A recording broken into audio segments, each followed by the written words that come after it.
up, and welcome back to Interpreting the Stars, where today we're doing another ranking video. That's right, we're taking a look at all the feature-length Scooby-Doo movies over the last few years. I'm not talking about the cartoon movies. I'm talking about the 5 live-action films and the most recent animated film, Scoob. Thankfully, we didn't wind up with any ties, so this video should be a breeze. Now, before I start, I want to hear everybody's ranking of these films in the comments down below. I feel like it will be one of those series that differs for everybody. Let's get cracking. In 6th place, otherwise known as last place at 42%, is Scooby-Doo, The Mystery Begins. As far as this movie goes, I think it had a lot of missteps. There was only one thing that I praised the film for, and that was its explanation as to how Mystery Incorporated met in the first place, which was a Breakfast Club type scenario where they're all forced to interact because they're taking detention together, and that made a lot of sense to me because there are a very diverse set of people. Naturally, they wouldn't be found in the same clique. So this made sense. Any of the other films on the list that attempted to do the same thing failed to explain how some of these people were friends in a believable light. This was really good for that. Unfortunately, everything else found in the movie was kind of boring. The mystery was a bit too confusing. The acting was pretty bad. Like, you can tell these people were trying to recreate the voices a little too much, and by doing so, they overshot the personas. There was also some really terrible CGI, and Scooby-Doo, I don't know. I didn't even believe it was totally Scooby-Doo, even though Frank Welker voiced him. Take that as you will. In 5th place at 51% is the sequel to that film, Scooby-Doo, Curse of the Lake Monster. So this 5th film is clearly better than the last because we didn't have to worry about origin stories anymore, and the film could just really dive right into a good old-fashioned Scooby-Doo mystery. The actors felt more in tune with their characters now, and the CGI was introduced in a better light. Everything was basically better this time around, just not perfect. I would have been interested to see what the cast did with a 3rd film, but like the theatrical films, that 3rd film just never happened. In 4th place at 53% is the spin-off film Daphne and Velma. Now, I like this one. I did, specifically the music, which had me bopping my head nonstop, but I think the biggest problem with this film is it pretty much spits on the rest of Mystery Incorporated. Basically, you got Daphne and Velma investigating a mystery that Mystery Inc. would have normally investigated all on their own.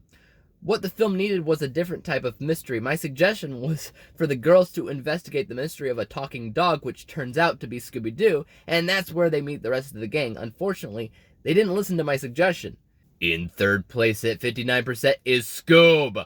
I wasn't the biggest fan of Scoob because the cast was just freaking weird, and it didn't make any sense as to why they changed everybody out. The only thing that I could think of as to why they wanted to get more people to watch it was to have a star-studded cast, whatever. But my biggest argument is people aren't watching it for the cast, they're watching it for Scooby-Doo, they're watching it for Mystery Incorporated, for those characters.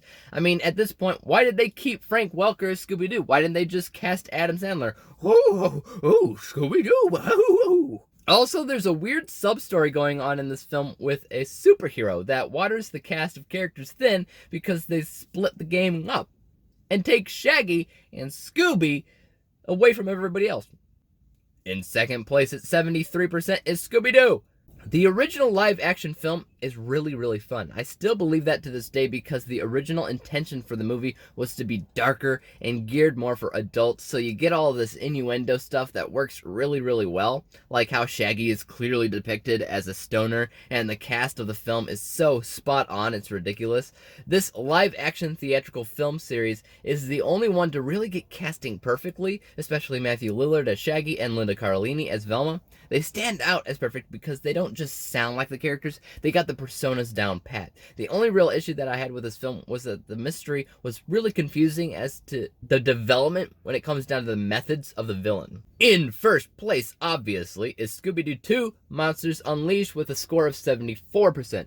Alright, so here's why I like the 2nd film more than the 1st. Primarily speaking, the 1st didn't turn out like they wanted. They had a different idea as to what it could have been, and the producers really edited the thing down from an R rating to PG. So when you delete so much, you lose a bit of that pacing that works so well. It's surprising because the kid-friendly stuff still works incredibly well, which is an honest surprise, but it wasn't everything that it could have been.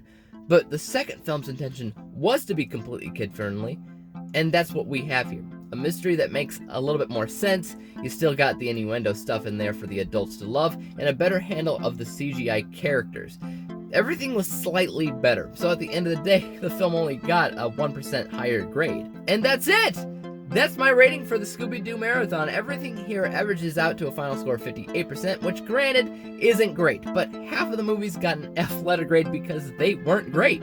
So that's just what happens. But yeah, don't forget to tell me your thoughts on these films in the comments down below and how you rank them. As for YouTube, you know what to do. Hit the subscribe button if you like this ranking video because there's more like it coming out. Hit the thumbs up button because that always helps out my channel. And don't forget about the little bell icon because that'll help notify you when I come out with my next ranking video. And until then, peace out!